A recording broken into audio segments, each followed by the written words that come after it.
And so are you providing the resources that are expected and paid for by the taxpayers in a seamless way that they shouldn't have to worry about it? And that's success. When nothing goes wrong, you did your job. That's a great app. When nothing goes wrong, you did your job. But unfortunately, a lot of people did a lot of things wrong, and it cost people's lives.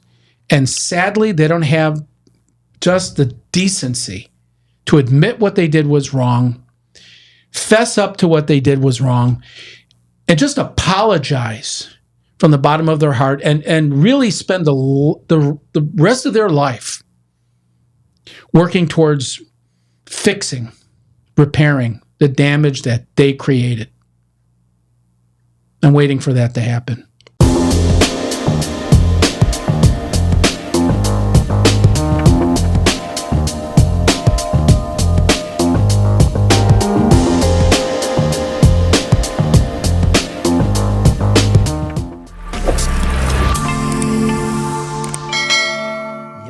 Let's get this show on the road. Welcome back to Safety Matters. I am Russ Kendzior, and I am joined by my co-host, Sean Joseph. How's it going, everyone? Good to see you again. Good to see you, Russ. How are you? Noticed the shirt? I do notice the shirt. You're looking very good. If you fall, I'll be there. Floor. We'll talk a little bit later about the shirt and how you too can get one of these. Right on. But we got a lot to cover today, so let's kind of jump right into the middle of we talked a lot about on the show is taking from time to time deep dives on subjects. And there's one subject, a headline that came up, it's still in the headlines. And so we're going to take a deep dive into the Maui fire. You've heard about it, right? Yep. Big deal. Yes. Big fire. And a lot of people died, and they're still counting people in terms of fatalities. They estimate the number of people that are still missing is over 835. It was down from a couple of thousand. That's not counting all the pets and just absolutely just horrific fire. A lot of failures on a lot of people's parts. We're going to kind of go through this. I'm going to play a lot of different short snippets, clips from various news media, because like everything that we talk about on the show, the media tends to get it wrong a lot. They report things initially that are just wrong. They get their facts wrong. They're trying to be first, to the media with information. They usually get it wrong, and then a day later they'll have something else new, and then kind of percolates. And so I put together kind of a comprehensive view of exactly what happened, to the best of our knowledge, based on the information we have today in Hawaii, and it's a sad story, no question about it. The news out of Maui and the death toll climbing to 111 overnight. As we learn more about what may have sparked the first fire, Gio Benitez starts us off with the latest. Good morning, Gio. Hey, Michael, good morning. Yeah, for the first time, we're seeing new videos now of what may have started these fires in the first place, and they seem to point to downed power lines. It's all part of the investigation as the heartache here just grows. This morning, as the death toll continues to grow on Maui, new video surfaces raising questions as to what may have sparked the deadliest wildfire in modern U.S. history. 111 people now confirmed dead, hundreds unaccounted for. Search and rescue teams have covered 38% of the impact zone. FEMA, the Red Cross, and the military all on the ground. I can tell you it's going to be a long and costly recovery, but much of that work will be done here with our local people. And watch as this security camera captures what could be an early trigger in that devastating wildfire. August 7th at 10:47 p.m., a day earlier. You hear a witness describe a flash that might be a tree falling on a power line. It's windy, and then there's a flash, and I think that's when a tree's falling on a power line. The power goes out. One expert saying those videos taken in upcountry Maui show the flames spreading and maybe the first evidence of downed power lines igniting a fire. We've got that video of that kind of explosion, and we've got 10 sensors in that community that show a very sharp drop in electrical voltage at precisely that same time. Power line just went down. By the next morning, August 8th at 6:37 a.m. in Lahaina, Shane True uses a garden hose to battle a fire. That's the power line that started from up the road there. and all of that is still burning. Authorities declaring that brush fire under control around 9 a.m., but then lost control of the flames hours later when the winds caused a flare-up to spread. By 5 p.m., Lahaina's historic Front Street up in flames. The power company saying it is still investigating what triggered the fire, adding the cause has not been determined. So here's what we know. We know that it was a really, really massive fire. We know, I guess it would be clear to say we're pretty confident it started with an electrical line, a tree falling an electrical line. We're going to kind of unfold this in a minute. But the catastrophe was beyond belief. I mean, this was a very small community, a very close community. And, you know, you kind of listen to the first news report, and this is one of the first news reports. A lot of things went wrong. Yeah. And unfortunately, the media does a really good job of sensationalizing information rather than digging deep into it. And sometimes that can be problematic because there was a lot of human beings that were affected by this. When you look at the following headlines, Epoch News, August 21st, Maui fire may have been caused by power grid malfunctions. Did you hear that one? Yeah. Did you hear the power grid may have failed? How would the power grid failed as to create a fire? I understand a tree falling on a power line. Right. Boom, arc, a molten piece of metal hits the dry earth, grass, whatever, vegetation catches a fire. But the actual headline, Epoch News, was power grid malfunction. Now, one thing we do know is that the grid went down. Okay? So you got to unpack this kind of step by step. The utility company, Hawaiian Electric, was aware. Gosh, welcome to my world. They're always aware. We were aware since 2019 that we had some problems. And more effort was needed to make and prevent power lines from emitting sparks that could cause wildfire. So the power company is saying since 2019, we knew we had this problem. Yeah, as right? It seems simple. For 4 years, more power is needed. Otherwise, sparks could fly and fire could start. Yeah. So they're saying, yeah, we knew we had a problem since 2019. Okay, not yesterday. Right. Wall Street Journal reported that the company invested less than $250,000 on wildfire projects before finally requesting state permission to raise rates in 2022. Again, unpacking that, they didn't want to put money into fixing the problem that they knew about. Follow me? Yep. Number 3, instead, the company was focused on state-mandated efforts to switch to renewable energy. Now, you got to really, this is Wall Street Journal. Let's look closely at those 3 statements, okay? What are they saying? Company knew they had a problem. Yep. They invested minimal amount of money in it, and instead they took their resources and invested it in state-mandated efforts to switch to renewable energy. Now, when I hear the phrase state-mandated effort, that means government. The government of Hawaii, the government of whatever, the federal government, the government said we have to invest more in, I guess, solar and wind power. Well, you know, when you look at the real issue of electric power, the grid, there's power generation, meaning power plants, then there's transmission, the wires, the lines, and those tend to be the most poorly maintained, especially in a community where, you know, it's an old community. And so you might have, you know, power lines that were installed 50, 60 years ago when there was nothing there but maybe a, you know, sugarcane field. And today it's all built up. There's trees and vegetation everywhere. And those power lines that were once just out in the middle of a field are today running through a forest. All right. And that really creates some problems for the power company, and we're going to talk about them here in a minute. The power company actually had a sensor system. They can actually sense when a tree, for example, would hit a power line and short it out. And so this sensor technology company said that the power grid malfunctions could likely be the cause of the Maui wildfires. Bob Marshall, the founder and CEO of Whisker Labs, said data from the company's sensors suggested that there were dozens of power grid malfunctions, which likely caused multiple fires, according to Hawaii News Now. Sensors are called Ting by the company and have been distributed to homeowners by the insurance companies, go figure, to prevent household electrical hazards, according to the outlet. He went on to say, if you look at the Ting data, all the sensors in that area, 10 sensors, measured at the very instant a sharp drop in voltage. That is the actual fault occurring on the electrical grid.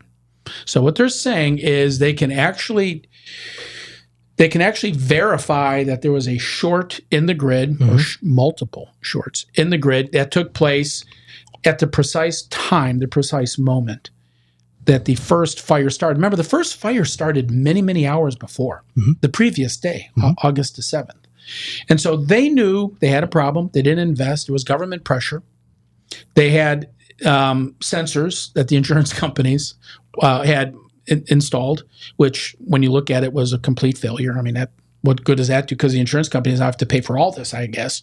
And so this Ting data kind of proves it's kind of the smoking gun, you know? 1 week after the catastrophic fire ripped through Lahaina, tonight many residents say they were failed by their government. Was there any communication in these first few hours of that panic state? No. Nothing. State officials are investigating what went wrong, but here's what we know. Tuesday morning, 6:37 a.m., a 3-acre fire breaks out near Lahaina Intermediate School. 2 hours later, it's declared 100% contained. But with forecasts calling for wind gusts up to 60 miles per hour, 4 schools in West Maui were closed due to the powerful winds from Hurricane Dora. 3:30 p.m., hours later, the fully contained fire, which may have given residents false hope, flares up. All the while, active power lines are down. They were never shut off. Alert sirens designed to warn residents of an emergency sat silent. With no evacuation alert, Kauina Kahula barely survived. Fear and panic that I have never experienced before in my life. She followed a line of cars she thought towards safety. You unknowingly were heading into the danger zone. Willingly, unknowingly, blindly headed into the fire. The problems cascaded. Fire crews had no water pressure. A utility official tells CBS News they ran dry when water leaked from fire-damaged pipes. All the things that went wrong compounded by what happened after the flames died down. Kahula says no assistance came for 2 days. There's an airport right up the road. Why isn't that being used? There's an ocean front 20 feet from our lobby. Why are we not using that? It's heartbreaking because there was ways to get help to you. Yes. So we now have more information. The water hoses didn't work. We had no first responders directing traffic out of the city.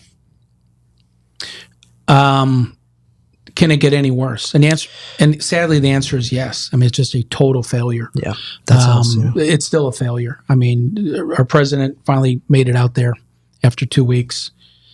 I don't know if you heard President Biden's comments. It was, look, just call what it is. He's an embarrassment. I mean, what a failure. He went out there and talked about how his house 28 years ago had a house fire and he almost lost his wife and his cat, which was just, again, a fictitious, made-up line of crap. That's not what you tell people. Right. That's not what you do. You go there as soon as you can, and you go through the pain with them. You don't go there after you just left some billionaire's house in Reno for 2 weeks and spending time on the beach. And by the way, it didn't go over well. I mean, he just, and again, not to just pick on him, every level of government failed. I mean, there's just no success here. Emergency sirens during wildfires is mentioned on county and state emergency websites, but Maui County officials are defending their decision on not using them when disaster struck. Here's Manolo Morales with an I-Team report. Residents have said that it might have helped them get out faster if they heard the emergency sirens. Experts and community leaders have told us that sirens are additional tools that could have helped.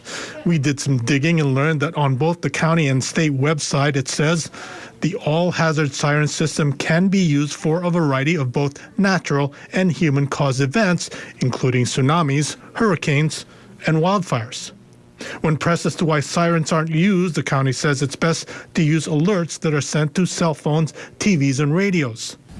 Counties in the state of Hawaii will tell you that sirens have not been used for brush fires. It is our practice to use the most effective means of conveying an emergency message to the public during a wildland fire. Andaya was questioned if he regrets his decision, which Maui Mayor Richard Bisson did not seem to appreciate. Do you regret not sounding the sirens? I do not. And the reason why, and so many people said they could have been saved. Do you want him to give you the answer, or do you want to give? Well, then let him finish. Let him finish his answer. Sorry, there's a lot of people. Well, you're talking and you're not letting him talk. Andaya adds that the county and state websites also say that when the sirens are activated, people are supposed to evacuate to higher ground because people are used to hearing them for tsunamis. Had we sounded the siren that night, we're afraid that people would have gone malka. And if that was the case, then they would have gone into the fire. The governor adds that the use of sirens will be considered in the comprehensive review, and it's clear that many changes will be made. Manolo Morales, KHON2 News, working for Hawaii. Okay, so let's unpack the BS here. Yeah. Government officials, press conference, covering their asses the best they can. Just pathetic. Absolutely pathetic. Well, if we sounded alarms, people would have run into the fire. So initially when I heard that piece, I was like, okay, point. But at the beginning of the segment, it said that the emergency sirens, one of the applications was literally for wildfires. Yeah. So why do you say that if you're not going to use it when that's actually happening? Who would believe if we sounded an alarm that people would run into the fire? Yeah. And you could see it. You could smell it. I mean, no, you wake people up. Yeah. Get their attention. When the alarm goes off, well, I mean, we have alarms here in Texas. Fire, absolutely. I mean, it's always a tornado or something, right? When the alarm goes off, it draws your attention to what's going on. Yeah. I mean, they depended on a system which was requiring one person, Herman, and we're gonna see that whole press conference. It's only a couple of minutes, but I want you to see the whole press conference. Herman made the decision not to sound the alarm because he thought, in his wisdom, in his brilliance, that people would come out of their house and run into the fire, and it would be better to just send him an email, which would be fine if the cell towers didn't go down and the power didn't go out. It's just so baffling.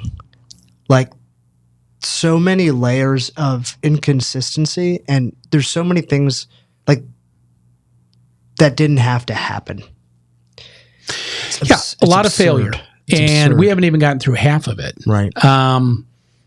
And again, it's when you get politicians, okay, you put people in positions of power and authority, and they fail. Mm-hmm. This is what it always looks like, right? This is the face. This is the unfolding of it. And they are literally digging as we speak through piles of rubble looking for bodies that they're testing families' DNA to identify these people. And meanwhile, Herman is talking about how he thinks people would have ran into the fire. Just nothing short of an embarrassment, in my opinion. Agree. So let's talk about the interview. Have you seen this interview? No. Have you seen Herman?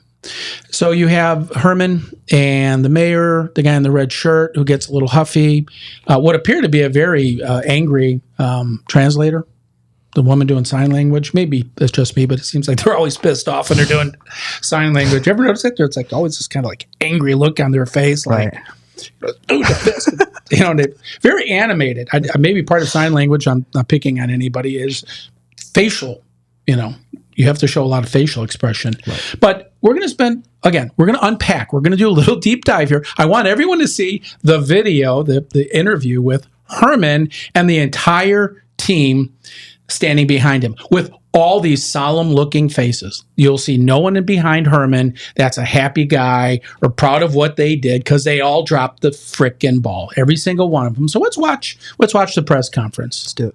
Do you regret not sounding the sirens? I do not. And the reason why, and So many people said they could have been saved if they had time to escape. Had a siren gone off, they would have known that there was a crisis emerging. And as we know, so many bodies were found in the ground. Do you want him to give you the answer, or do you want to give? Well, then let him finish. Let him finish his answer. Sorry, there's a lot of people. Well, you're talking and you're not letting him talk. If you want to talk, come up here. I'm ready for the answer. Then wait. the sirens, as I had mentioned earlier, is used primarily for tsunamis, and that's the reason why many of them are found, almost all of them are found on the coastline. The public is trained to seek higher ground in the event that the siren is sounded. In fact, on the website of the Hawaii Emergency Management Agency, the following guideline is provided. If you are in a low-lying area near the coastline, evacuate to high grounds, inland or vertically to the fourth floor and higher of a concrete building.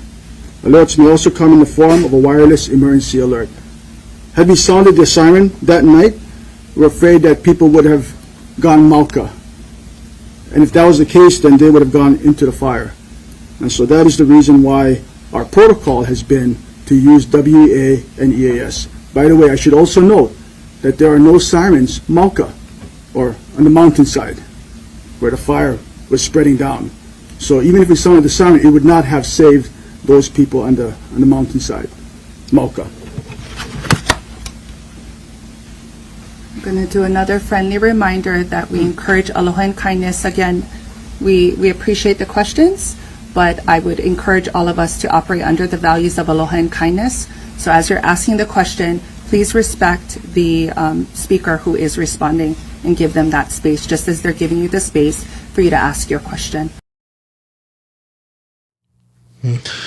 Okay, aloha and kindness. Yeah, screw you. Who the hell is she? Who's the mayor? The dude with the red shirt coming up, kind of blocking for Herman. You know, aloha and kindness. This is a time to be kind. No, this is a time to be pissed off. Yeah. It's not cool to be pissed off. It's cool to be kind.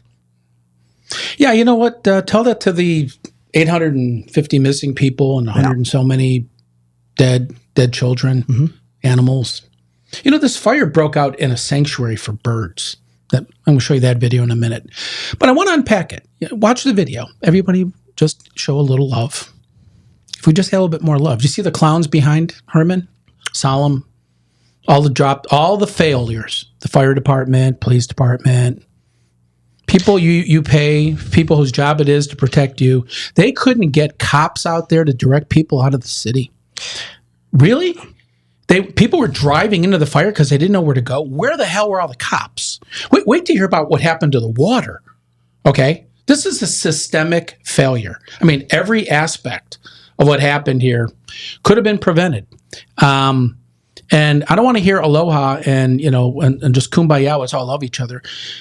This is the biggest crisis that small island has ever had in their entire history. Right. And it's still getting unpacked. When it's all said and done, there's just going to be a whole bunch of harmed people, not to mention the financial cost. But and it could have been. They knew that this could happen. I don't want to hear aloha, man. I'm sorry. There's a time to be pissed off, and the mayor didn't want to hear that. The one thing I'm curious about, and maybe you know this, we didn't see the whole interview, but definitely not from that clip. It seemed like they were on the defensive the entire way. Like they were trying to explain the rationale, which is fine. No, you're right. The rationale. You're right. They're on the defensive. They were trying to, okay, everybody just relax. It's not like, this isn't a missing cat. Right. Everyone just relax. I know you're upset because you all love cats and we all have cats. This is a massive, massive event. Was there any point in which that group took any level of ownership for not doing a sufficient job during a crisis? And when you hear the people who went through this, the people literally were running into the ocean to get away from the fire. It was just intense heat. So they thought the fire was contained. Then it wasn't contained. Then they did again try to contain it. Just every step of the way was failure. This wasn't one person's failure. It was a systemic failure. Literally the perfect storm. Everything failed. Right when you needed it, the cell towers go down.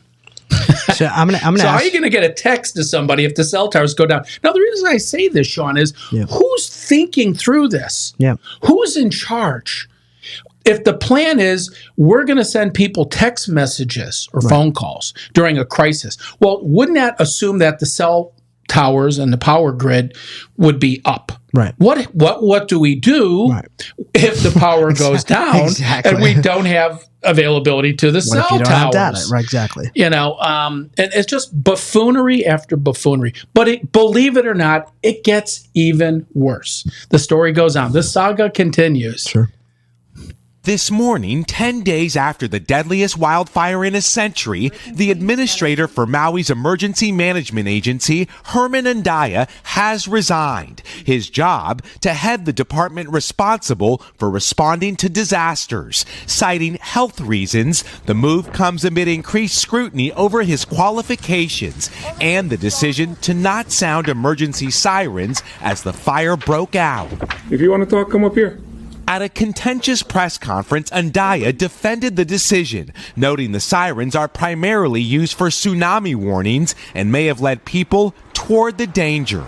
Do you regret not sounding the sirens? I do not. Had we sounded the siren that night, we're afraid that people would have gone into the fire. While the cause for the blaze has not yet been determined, Hawaiian Electric is now facing at least 4 lawsuits in the wake of the devastation. The latest accuses the power company of years of negligent and reckless operation, citing a 2022 funding request in which the company acknowledged the risk of a utility system causing a wildfire ignition is significant. Freaking power line just went down. As videos like this appear to show power lines igniting small sparks before the main blaze began, the company says it will work with officials on the review. Fire crossing the road. Not good. The fallout over the cause of the fire comes as a new analysis estimates the island is losing 3,600 daily visitors, costing nearly $2 million a day. Okay, so Herman has health issues. What do you think those health issues are, Sean? The pressure got too high and he wanted to get the hell out of How about a little aloha whoop ass? Yeah. Yeah, I'm sure he left the island. His failure. You notice they hinted to qualifications. Right. Mm-hmm. I think Did you catch that? Did you catch the questioning his qualifications? Now, what do you figure that's all about, Sean? Well, where my mind went to was he really truly the right person to be making the call? Well, I think we know in hindsight that's false. But that in my world of safety, that tends to be the common denominator. A lot of safety people are people who didn't study safety. They don't want to be in safety. They came from HR. They got told you're in charge of safety. You're kind of stuck with it. You're the safety person. Okay. That's not to say all safety people are like that, because many are not. But it's very common to find people who are in the field of safety that have no experience training. And that would appear to be the case here with Herman, is he was somebody that didn't know what he was supposed to do. Now, look, I'm not an expert on sirens, but I have to imagine you can program a siren where it has a certain tone if it's a tsunami, a certain tone if it's a fire, Absolutely. a third tone if it's a whatever. Can be done. Come on. I mean, really? The technology we have available today on so many levels. I mean, we can do that. If we can auto-program our phones to speak in different languages within Siri, we can, you know what I mean? Really. I mean, again, just insulting, but Herman got, he resigned because of health reasons. I'm sure he's probably under a massive amount of stress. I mean, look, everybody in the community hates him. I mean, he has no friends. Maybe the mayor likes him, but I would predict the mayor will be soon no longer the mayor. So I was going to ask you 2 questions. Question 1 is, do you think Herman's response on, do you regret the decision, and him saying no, do you think that was authentic, or do you think the group had talked about that before? I think Herman is probably not the right guy for the job. He thought in his lack of training, experience, and knowledge that sending an alarm for a tsunami might tell people the wrong message. Well, as a simpleton, yeah, you would probably believe that, but what's the alternative, Herman? What what would you do for a fire, Herman? Because according to the state's website, that was what the alarms were also to be used for, right? Tsunamis, hurricanes, and fires. They said literally wildfires. Did you not know your own policy, Herman? Mm-hmm. Isn't that your job? Is that your job? To me, it's his job. All right. But you know what, Sean? It gets worse. You just can't. You got to keep going with this. Scary. I mean, it just continues to get worse. Yeah. We lose everything. We don't have nothing.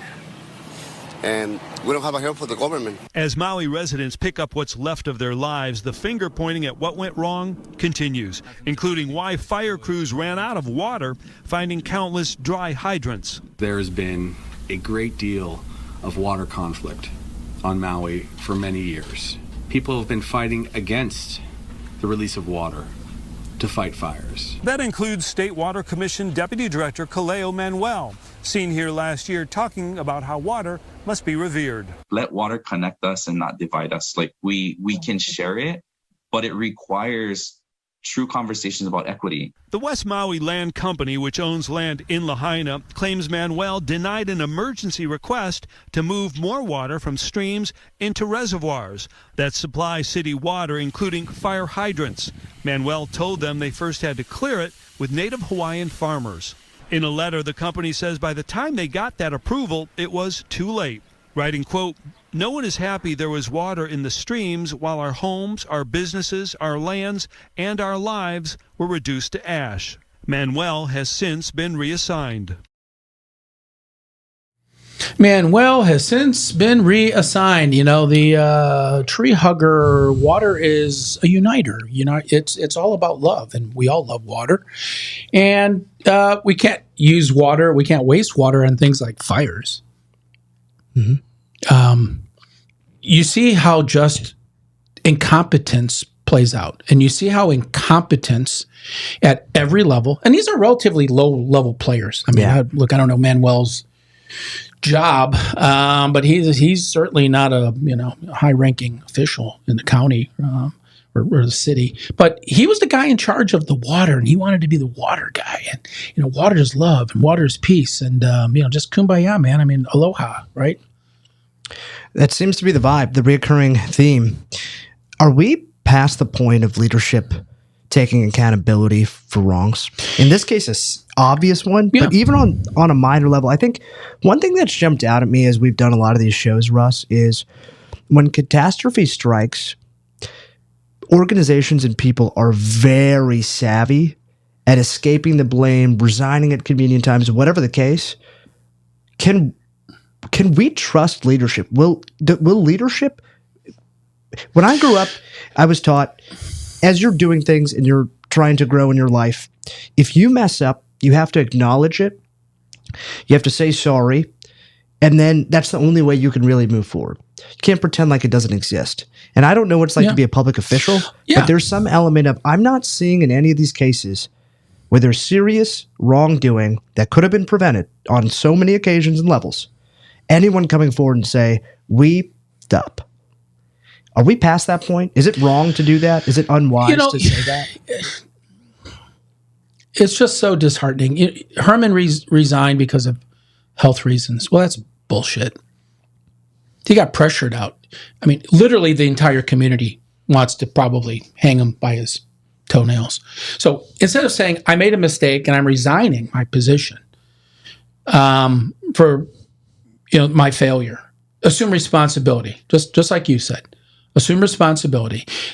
Herman wouldn't accept responsibility. He has health issues. And Manuel, well, he's been reassigned. He didn't even have the guts to resign. He had to be reassigned. I wonder who reassigned him.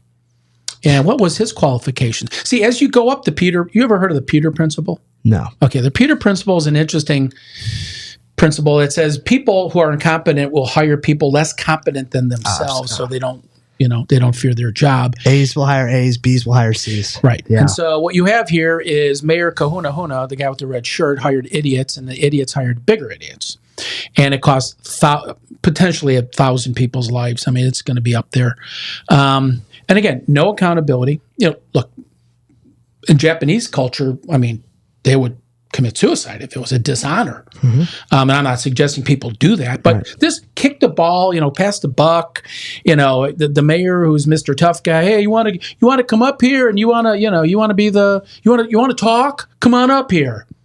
I mean, what an insensitive buffoon. And I'm predicting on Safety News that the mayor is going to also be resigning due to health reasons or relocating with Manuel to another island somewhere. There's a lot of islands there. Absolutely. But talk about just massive failure. Absolutely.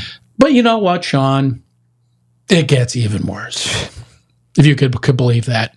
I can't, This week, unfortunately. wildfires have ripped through the island of Maui. Strong winds from a hurricane far offshore have helped fuel the fast-moving blazes. But there could be another culprit behind Hawaii's wildfires. Grass. Specifically, guinea grass. In the mid-1800s, non-native Hawaiians brought it to the islands to feed their cattle. And in the decades since, it's taken over, especially in abandoned sugar plantations like this one. After rainfall, guinea grass grows incredibly fast. The plant can grow as quickly as 6 inches per day and ultimately reach a height of 10 feet. And during droughts, the dry stalks turn it into fuel for what has become one of the deadliest wildfires in Hawaii's history. Okay, guinea grass. You haven't heard that one yet, have you? And all the coverage for... I haven't, but I haven't heard that. The whole time I've been curious about the winds. It seemed like were a huge accelerator for this. And I guess part of me was always like, what exactly is shifting it to that's helping it spread so fast? But here we are. Okay, so you just keep adding and adding. Who is in charge of managing the risk of fires on this little tiny microscopic island? Whose job? Was it Herman? Was it Manuel? Who was it? Well, apparently it was nobody. So you have this grass, and we have grass fires here, as you know, in Texas. And grass dries out. It's very dry now. It's 100 plus degrees, very low humidity. So grass fires are very common. Now you have grass, Sean, that grows to be 10 feet tall, covering like 2/3 of the frickin' island, and it's all dry. All right. And did anybody think this is tinder to a fire? Right. Did anybody get that? I think it would have been obvious to some. Yeah, it should be obvious to a professional. How about Mr. Fire Chief? We haven't heard from the fire chief. You know, fire departments are really good for driving around and mitigating risk and checking your, fire extinguishers. And, this grass was fuel to a fire. Absolutely. Where's the fire department? Where's the fire chief? It's a good question. Where you saw the cars trying to head out of town, literally into the fire. Where were the police department? Where were the cops? Where were the EMTs? Where were they? It's like the whole place failed. And you know why it failed? Incompetence. You have incompetent people at every level because of the Peter principle. You have one idiot hires another idiot who's a bigger idiot, and it goes all the way down the chain. And you saw them all standing behind Herman, right? Their solemn, long faces. Because you know what? They know that their failure, sadly, resulted in hundreds of people's deaths. And, shame on them. But it gets worse. I mean, you don't even know how to handle some of this stuff. Stop the fire. Just this past week, Hawaii Governor Josh Green says that very real global warming caused conditions for deadly wildfire. The governor called the blaze a fire hurricane that left Lahaina in a war zone. Okay? So now we get the next level of the Peter principle, the incompetent governor who's blaming it on global warming. It's bad. Okay, Sean, you follow me here, Bo? Unfortunately, yes. Global warming. This is all because of global warming. August 15th, 2 days later, he readjusts. Hawaii governor agrees climate change amplified the cost of human error on Maui fires. At least 110 people on April 15th, several days ago, have already been reported dead from the wildfire. So now we're pivoting. We're not really saying it global warming caused the fire, but it amplified it. No, the real point that he made that he should have highlighted and just kept it there was cost of human error. We have a lot of people who failed. And I, as governor, am going to get to the bottom of it, and we're going to fire a lot of people. Okay? Starting with the mayor. All right? Half of these guys already resigned. Police chief, fire chief, we're going to go up and down the list. I mean, those heads are going to roll. It's going to be a house cleaning. And no more, Aloha and Love Fest. We're going to get to the bottom of it because people's lives were lost due to incompetence. So no time to be Mr. Nice Guy. Climate change. You got to read this, Sean. Amplified the failures of officials to act properly on the Maui wildfires. Hawaii Democratic Governor Josh Green suggested on Sunday. Let's read that again. Climate change amplified the failures of officials to act properly. Climate change amplified what I did. My lack of poor decision making, my gross incompetence was amplified, test 1, 2, amplification by global warming. This is, I'm going to go on a little bit of a tangent here. This is exactly why the news can be dangerous to folks who are in search of the truth or who want to shape their minds. I appreciate the level you've gone through, the depth you've gone to understand what's happened. As solely from this segment, here's how I understand it, and please correct any gaps. As of 4 years earlier, there was an understanding that the area was susceptible to wildfires from certain electrical issues. They chose not to invest the money. They chose instead to put it under an issue of research that wasn't actually an issue.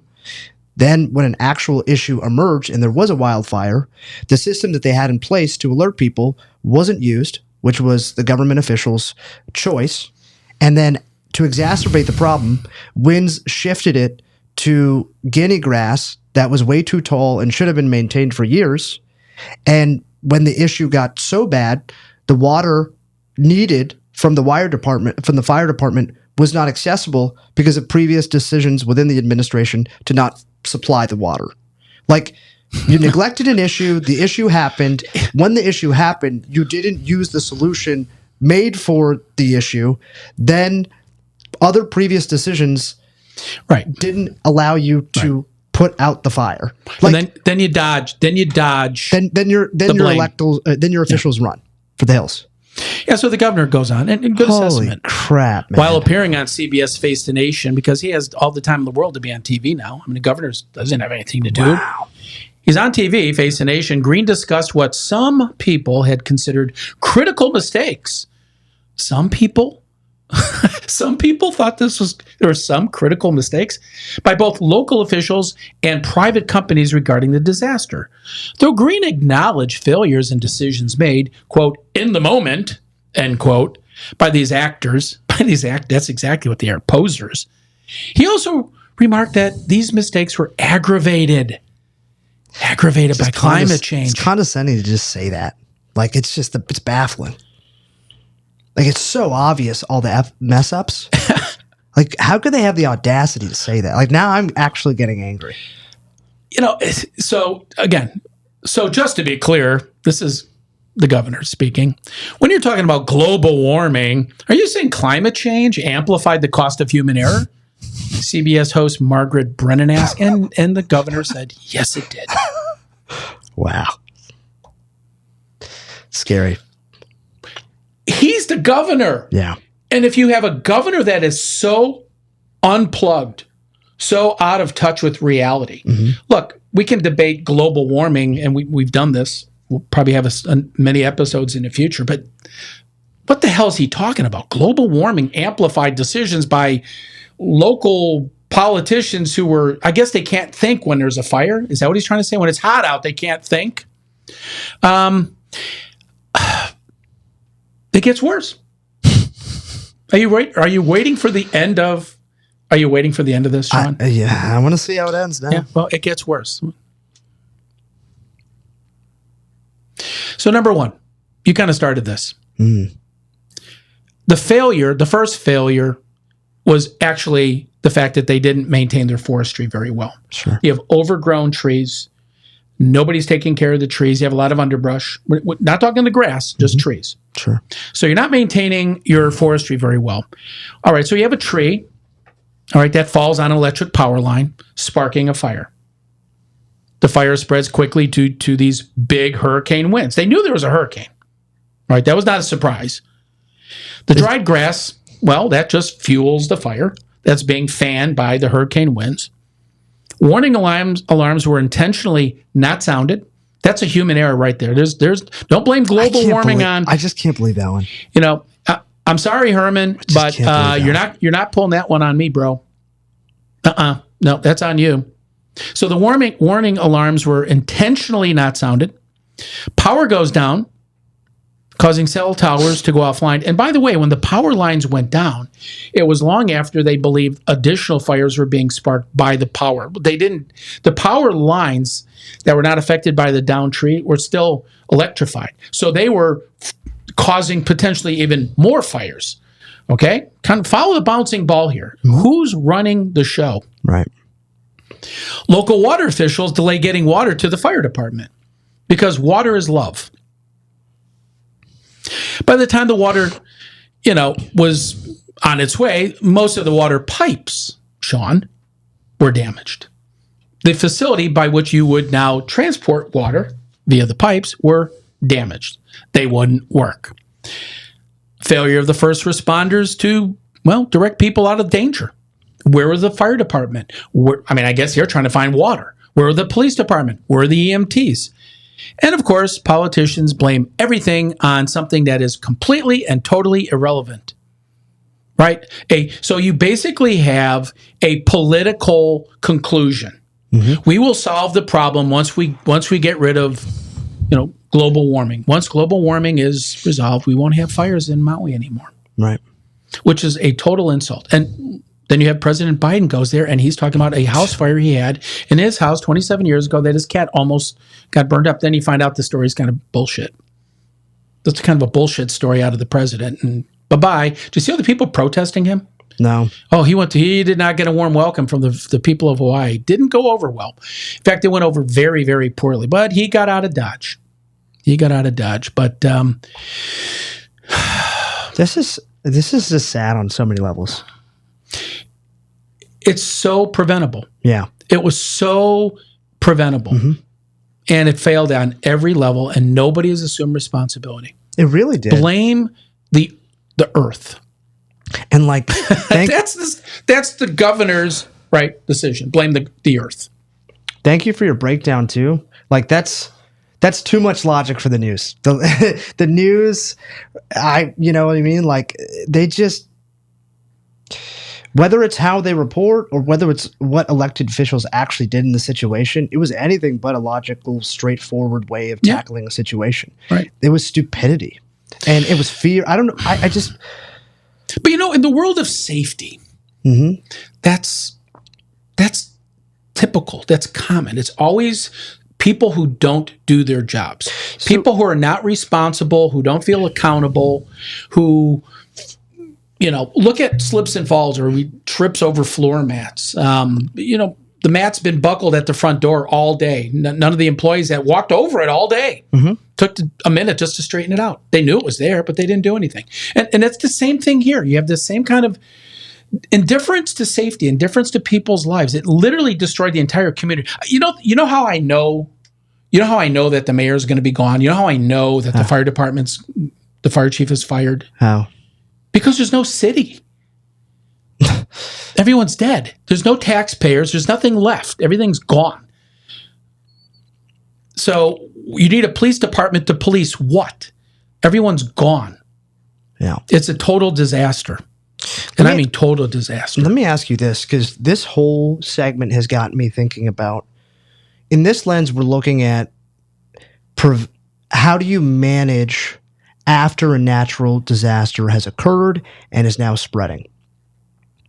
And we're also looking at that situation within the lens of leadership, in this case, leaders who massively failed. When a natural disaster occurs, it's simultaneous, Maybe there are a number of situations that aren't planned. Maybe they are, maybe aren't. Maybe people don't even know the plan. So many variables. The amygdala is flaring up. Real-time decisions are needed. This isn't a long-term fix. We got to fix the solution now. So just keeping that in mind for the viewer, let me pose back the question. What type of mindset do you think is needed safety-wise for a leader in natural crisis situations like this? What type of mindset is needed? The first thing to note is everybody has a role. If you're the governor, you are a safety person. You need to have knowledge of the subject matter. You need to have control over the situation, situational awareness. It's kind of like you said, somebody comes into the emergency room from a car crash. The emergency room doctor has to, trauma. I mean, there's a system of how you treat the injured person, whatever that might be. Well, the governor is the chief safety officer of the state. And he needs to have a better understanding and a team around him of professionals who would identify all these failures in advance. For example, you interview Herman and say, hey, Herman, say there's a tree falls on a wire and catches a fire. How would the folks in town know about it? Well, we'll send everyone a text. Well, what if the power goes out and the cell towers are down? See, there's nobody asking these questions. Mm-hmm. Nobody wanted to do the real, cerebral part of the job. Ask tough questions. Because you know why, Sean? Because when you ask tough questions, that's not aloha. Mm-hmm. Why are you asking? You understand me? That's not warm, and we all have to be sensitive to each other's questions. Kumbaya. Scary. No, it's the opposite of aloha. I'm not trying to be overly aggressive. No. But all of this could have been predicted. All of this could have been planned for in advance, and none of it was. It was a total failure. I mean, there actually was some good news, believe it or not. I don't know if you know this. And we'll get to that in a minute. But ABC News. Here's the follow-up. You ready? ABC News changes the headline amid backlash. So ABC News's viewers get pissed off and say, hey, wait a minute. What is this climate change? What are you blaming the Maui wildfire on climate change? So climate activists took to social media and objected to ABC's original headline. ABC News appeared to update a headline about climate change and the Maui wildfires following some backlash on X, formerly known as Twitter. As the original headline read, quote, why climate change can't be blamed for the Maui wildfires. The updated headline now reads, why climate change can't be blamed entirely for the Maui wildfires. The article says that climate change may have amplified conditions, but notes that it can't be blamed entirely. So you depend on the media. Right. You depend on the media. They give you misleading headlines, and they tweak the headline. Remember, the headline is reporting news. This is not an op-ed. This is not an opinion. News. So they're reporting the news, and they report the news as climate change caused the fire. Well, that's blatantly false. And then you have the climate activists that are saying, well, wait a minute, maybe that is true. Well, it is or it isn't. Did climate change cause the fire? And the answer is, of course not. Had zero role. I mean, unless you're blaming a hurricane. And I guess every time you have a hurricane, you're going to have these type of catastrophic fires. So of course not. But what happens is political pressure. And so what happens is the mainstream media does what they do best. They sell out. Yeah. They can't tell the truth. They have to tweak it. They have to bend it a little bit because we want to make sure our audience of climate activists are not going to be pissed because we don't really have many more people in our audience but them. And that's what you have. You have misinformation bent by activists. And by the way, both the left and the right have their share of these activists. But what is the truth? And that's the real problem I have, Sean. What is the truth? We went through a hell of a long time just unpacking this. But what it started with your research, so yeah. What is the truth? What really happened? What is it that the American people and the people of Hawaii specifically need to know about what happened in these wildfires? And I mentioned there is some good news, believe it or not. Not only do hurricanes, you're going to love this, Sean. This is ABC News, by the way. Not only do fire hurricanes Got it? It's now called a fire hurricane. Not exist, but climate change can't be blamed for the number of people who died in the wildfires. The ABC News report read. Now, what they're saying, Sean, is they're pivoting. The climate change caused it. Now, actually, it didn't. Then they're going to say, well, actually, it may have. The article cited Gavin Schmidt, director of the NASA Goddard Institute for Space Studies, who said that climate change may have nudged, quote unquote, nudged the conditions that contribute to making wildfires more severe. However, according to the report, it's unclear how much of a role that played in the Maui fire event. Emily Atkin, a climate reporter, I don't know what the hell that is, and founder of The Heated, a climate newsletter, knocked the story as being, quote, well, technically framing, end quote, which serves to help absolutely no one except the people trying to downplay and deny climate change. What is the truth? And who's running what? I mean, if our mainstream media cannot be trusted with simply reporting the facts and the truth, what good are they? What good is, puppets? Just so frustrating. I mean, just a frustrating story all the way around. It's windy, and then there's a flash, and I think that's when a tree's falling on a power line. The power goes out, our generator kicks in, the camera comes back online, and then the forest is on fire.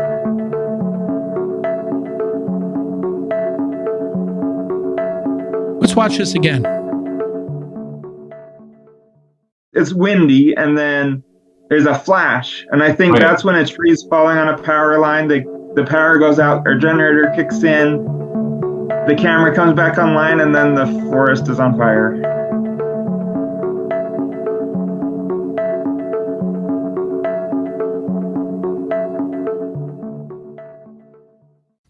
That is a video from the bird sanctuary that shows the tree falling on the power line and starting the fire. Nothing to do with climate change. The tree fell on the power line, started the fire. Mm-hmm. That's facts. Yeah. The fire got out of control and everything kind of spiraled accordingly. What's interesting is just people's misconception of trees and fires. Question for you. What state has the greatest number of trees? Oregon, California, Maine, or Alaska? What state has the most number of trees? Oregon, California, Oregon, Maine, Alaska. Oregon, final answer. I want to say Maine, but mine's between Maine and Oregon. I'm going with Oregon. It's not Oregon. That's no. Darn it. Is it Maine? Oh! So mad. Darn it. Oregon's number 29. California, out of the 50 states, California's 41. Maine's number 1. And Alaska's 36. Wow. Check it out. Maine, number 1. 89% How could I not know that? of the frickin' state is woods, is trees. 89% of the state. Wow. When's the last time, Sean, you heard about a... I should have known that. They've been colonized. All right, when's the last time you heard of a massive, raging, out-of-control fire hurricane taking place in Maine? I haven't. But they have more trees than any other state. That's a great point you just made. But they have all those trees. I mean, why aren't their trees catching on fire? In fact, if you look at the list, New Hampshire, American Samoa, Little Island, Northern Marianas Islands, another very, very small islands, West Virginia, Vermont, Alabama. I mean, going down the list. Yeah. New York. Northeast. All right, North Carolina. Going down Puerto Rico. Wow. I mean, Sean, you got to get down to 41 before you get to California, and that's where all the damn fires are taking place. Look at this. Texas is 34. Would you believe that Texas has more trees than California? I mean, how many people would believe that? Not a lot. We do. Yeah. Texas has more trees than California, but yet California is always on fire. Going down the list. Look at this. North Dakota, not a lot of trees there. But when you look at the states that have all these fires, right? California, what's the other one? Washington State, right? Aren't they always on fire? Look at Oregon, 29. Okay. They're always on fire. Well, Florida has more trees than Oregon. So does Wisconsin and Kentucky. Not a single fire. You know what, Sean? Most states have very, very, very few massive fires. And there's a handful of states that have fires all the time. Why is that? Wouldn't you think in California that they'd be out of trees by now? Aren't they all gone? I mean, they would all be burned up because they didn't have that many to start out with. But why is it that California and Oregon and Washington State, and by the way, Washington State is on the list too. Yeah, this whole case study, this whole segment has given me insight into there's clearly something that started the fire here, but there's so many other parts of the process on how the fire spread to other areas and lacked the maintenance and containment needed. And so theoretically, right, a power line could fall, trees can get involved. That initial process could happen anywhere, right? In fact, it probably should happen in other areas where there are more trees. Yeah. So you asked a question, logical question. By the way, Sean, why has the media not one ever brought this up? The question of why does California, who ranks 41 out of 50 states, not a lot of trees, why are they always having massive, absolutely horrific fires? Why is Oregon and Washington State has more trees, but why is it just those 3 states? It never seems to happen anywhere else. And they're not because they have a lot of trees. I mean, Maine is an entire state of trees, and they don't have anywhere near the number of fires. So why doesn't the mainstream media ever say, what's going on in California that's not going on in the rest of the country? Bashing California isn't cool for a number of reasons. You're going to get certain enemies you don't want, which is bashing. That shouldn't be. Can't tell the truth because that's bashing, right? Telling the truth is bashing. Unfortunately. But I think to answer your question, 2 things it comes down to in my eyes, why California, why it doesn't get reported. Why California, I think we're aware that there's water conservation issues in California, which I think plays a big factor in all this. I think the second piece is Hawaii's situation shed a lens into the lack of decision-making from government. Now, I can't go into level of... Well, isn't it the same in California? I mean, they don't harvest trees. It's the same thing. And what do they blame in California? They blame global warming. You see, when you identify, if somebody goes into the hospital and they're misdiagnosed and they're sent home, you just have, heartburn. No, you're really having a heart attack. No, you're fine. Go home and we'll give you some antacid, and you go home and you die. That's incompetence. That's malpractice. Where's the malpractice here? To blame things that have no relevance at all. Right. At all. Zero. Right. As the cause, not a contributing factor, maybe the cause was global warming. That's malpractice. And they pull this crap off time after time after time. I guess people are finally giving up. I keep saying this, there was a ray of hope. Did you hear the good news about the Maui fire? There actually was an anomaly, which I don't know if you heard this or not, but it's worthy of discussion. There was one home, a single house that was untouched by the fires. The home in the Maui town of Lahaina was purchased by a couple in 2021 and was slowly renovated over the years. Look at this. Oh my God. One house, unscathed. I mean, the yard is gone. Right. The trees look like there's some damage there. It's right on the ocean, as you can see. But everything around this one house is devastated, is burned to the ground. God knows how many fatalities and deaths. The people that own the house just are devastated. They talked about how they learned that their entire neighborhood had been caught up in the blaze. They thought their house was burnt down as well. But the next morning, aerial footage appeared to show the home intact. We started crying. The homeowner, Milliken, stated, "I felt guilty." What a horror. We still feel guilty. They bought the house in 2021. They were unsure why it was spared. They said the home has been in disrepair when they bought it and made some renovations. The home was built using California redwood. Talk about a flammable material, which has some natural fire resistance properties. So did the home next door? also had the same materials. Both homes were made of the same material, but it burned to the ground. It's a 100% wood house, so it's not like we fireproofed it or anything. But one house survived. That's eerie. Unbelievable. That is unbelievable. Yeah, I mean, let's ask the question: why hasn't the mayor of this town resigned? Why is he still the mayor? The mayor of a town that doesn't exist. It's a great question. It seems as if Herman took the fall for him. Ultimately, right? He's the highest level of leadership. Well, wouldn't you think?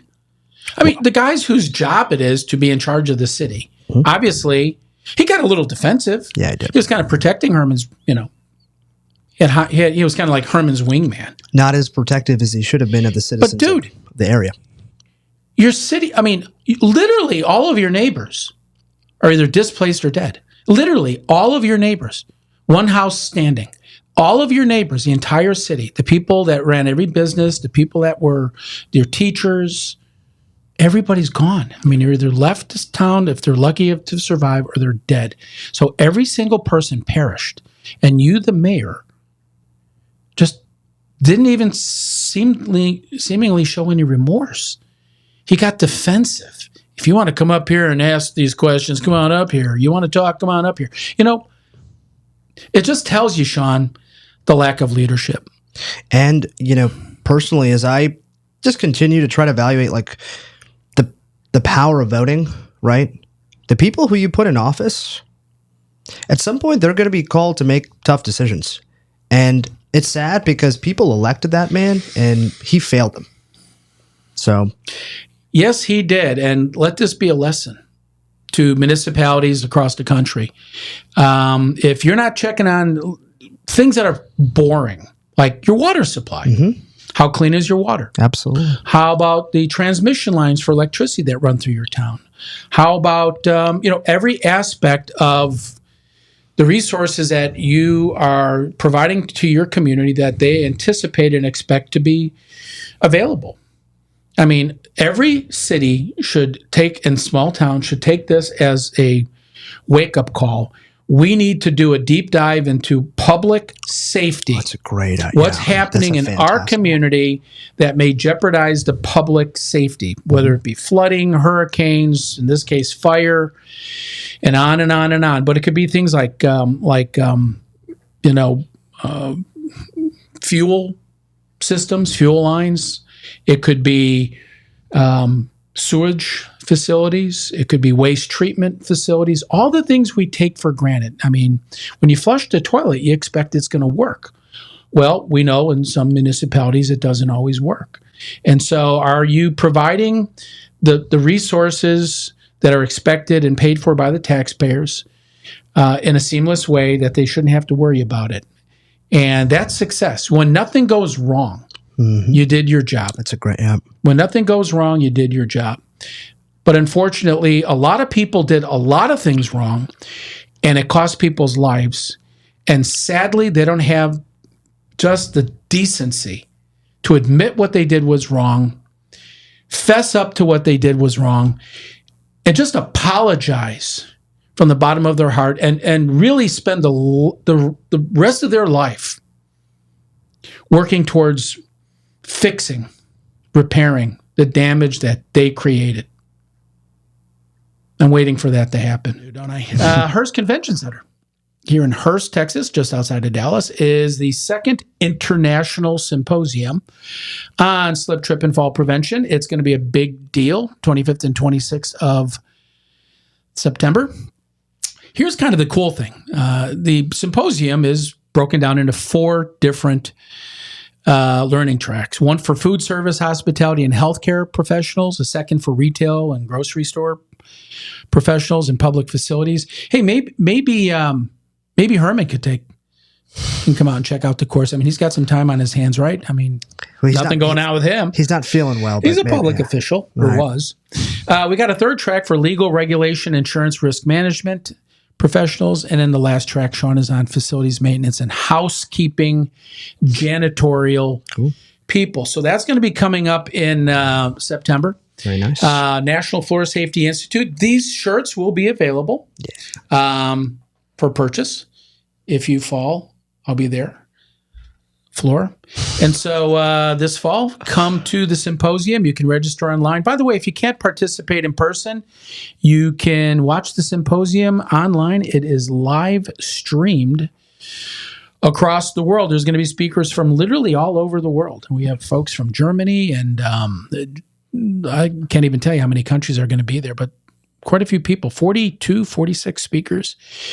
It's a big deal. Sean, you going to be there, buddy? I'm going to try my best. And also, I'm just looking out for all the folks that unfortunately will not be able to be there. Where do they get a shirt? Where can they order this out in the ether? Is that possible for them? You know what? Yes, it will be. There's going to be some, what do you call it, merch on the website. We're going to come out with, I got some cool stuff coming out. A lot of stuff coming out shortly. But right now it's going to be available to Symposium. Also, interesting note to make here is we topped 76,000 subscribers. Sean, did you know that? I did. Dude, I saw that. Dude, I mean, hey, thank you. You guys are making our day, right, Sean? I mean, this is pretty amazing. We hopefully will hit 100,000 subscribers with your help between now and the end of the year.